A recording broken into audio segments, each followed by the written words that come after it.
விஜய் கட்சி பாடலில் இதை கவனிச்சிங்களா? திமுக அதிமுகவுக்கு பலத்த அடி. கடந்த பிப்ரவரி மாதம் கட்சி குறித்த அறிவிப்பை வெளியிட்ட நடிகர் விஜய்க்கு இன்னும் ஒரே ஒரு படம் தான் உள்ளது. அதன் பிறகு முழு நேர அரசியல் தான்.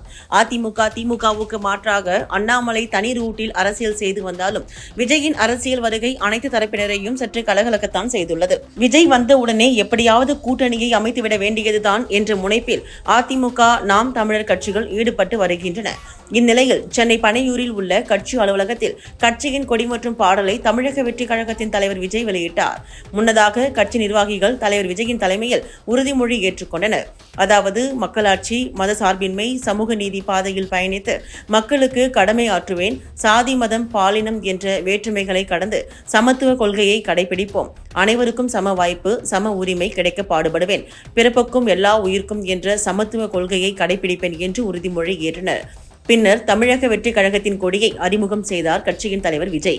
சிவப்பு மஞ்சள் நிற கொடியில் 2 போர் யானைகளுக்கு நடுவே வாகை இடம்பெற்றுள்ளது.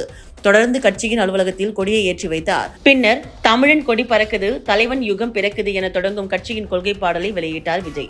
தொடர்ந்து புன்னகையோடு கட்சி நிர்வாகிகளிடம் பேசிய அவர், கொடியில் இடம்பெற்றுள்ள யானை மற்றும் வாகை மலர் பற்றிய விளக்கத்தை முதல் மாநில மாநாட்டில் தெரிவிப்பேன் என்று தொண்டர்களுக்கு சஸ்பென்ஸ் வைத்து விட்டார்.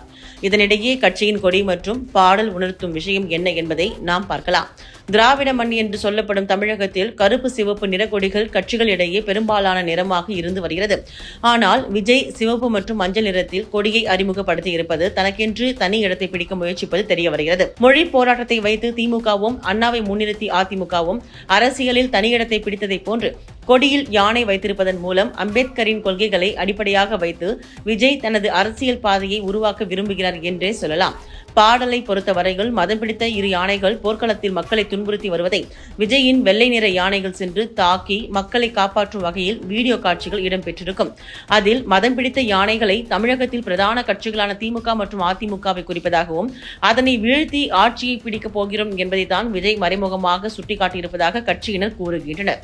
அது மட்டும் இல்லாம கரையில்லாத கையை பிடிச்சு போக போறோமே, பரிதவிக்கும் மக்கள் பக்கம் சிங்கம் வர்ற பறையடிச்சோம், 3 எழுத்து மந்திரத்தை மீண்டும் காலமொழிக்குது, அரசரை கேள்வி கேட்கும் தளபதியின் காலமடி, அன்னைக்கே சொன்னோம் இது ஆள போற தமிழகம் காலமடி வரிகள் எல்லாம் ஆளும் கட்சியை தாக்கும் விதமாக அமைந்துள்ளது. 3 எழுத்து மந்திரத்தை மீண்டும் காலம் ஒலிக்குது. இதில் எம்ஜிஆர் என்ற 3 எழுத்தாக இருக்கட்டும் அல்லது விஜயின் 3 எழுத்தாக இருக்கட்டும், எதை வேண்டுமானாலும் எடுத்துக்கொள்ளலாம். எனவே விஜயின் அரசியல் தனித்துவம் வாய்ந்ததாகவே இருக்கும் என்று எதிர்பார்க்கலாம். அடுத்த மாதம் நடக்கும் தமிழக வெற்றி கழகத்தின் மாநாட்டின் மூலமே இந்த அத்தனை கேள்விகளுக்கும் விடை கிடைக்கும்.